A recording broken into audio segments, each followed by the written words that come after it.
Minister വരെയല്ലേ അപ്പൊ ഒന്ന് കാണാൻ വേണ്ടി ഞാനിവിടെ താമസിക്കുന്ന ഒരാളാണ് എറണാകുളത്ത്. അപ്പൊ അദ്ദേഹത്തെ കാണണം എന്നുള്ള ഒറ്റ ചിന്തയോടുകൂടി വന്നതാണ്, വേറെ ഒന്നുമില്ല ഇതിനകത്ത്. മോദി ഭക്തയാണോ? ഭക്തി എന്തിനാണ് നമ്മൾ ആരാധിക്കുന്ന ഒരാളാണോ പ്രധാനമന്ത്രി? നമ്മൾ ഭക്തിക്കണം, നമ്മൾ ഭക്തിക്കണം. അങ്ങനെയുള്ള ആളുകളുണ്ട്, അതാണോ? അതല്ല, അങ്ങനെ അതിന്റെ ആവശ്യമൊന്നുമില്ല. ഈ ചോദ്യം തന്നെ തെറ്റാണ്. അതല്ല ഉദ്ദേശം, മാറി. ഭക്തിക്ക് ആരെയും വ്യക്തിപരമായി ഭക്തിക്കേണ്ട ആവശ്യമൊന്നുമില്ല. നമ്മൾക്ക് സ്നേഹമാണ്.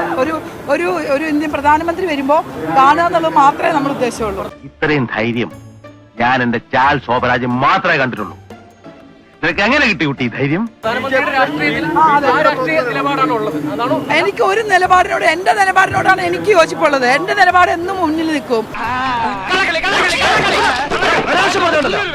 പിന്നെ കാണുക എന്നുള്ളത് നമ്മുടെ ഒരു ആഗ്രഹം. വരുന്നു, കാണുന്നു, അത്രയേ ഉള്ളൂ. ഇതിനകത്ത് വേറെ ഒന്നും കാണണ്ട.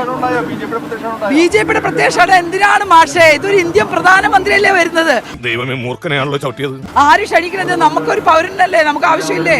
കാണാൻ ആഗ്രഹമുണ്ടോ, വന്ന് കാണാം, അത്രേ ഇതിനകത്ത് പ്രതീക്ഷിക്കുന്നു. ഓക്കെ, പോയിട്ട് വരാം, ഇനി സമയമില്ല.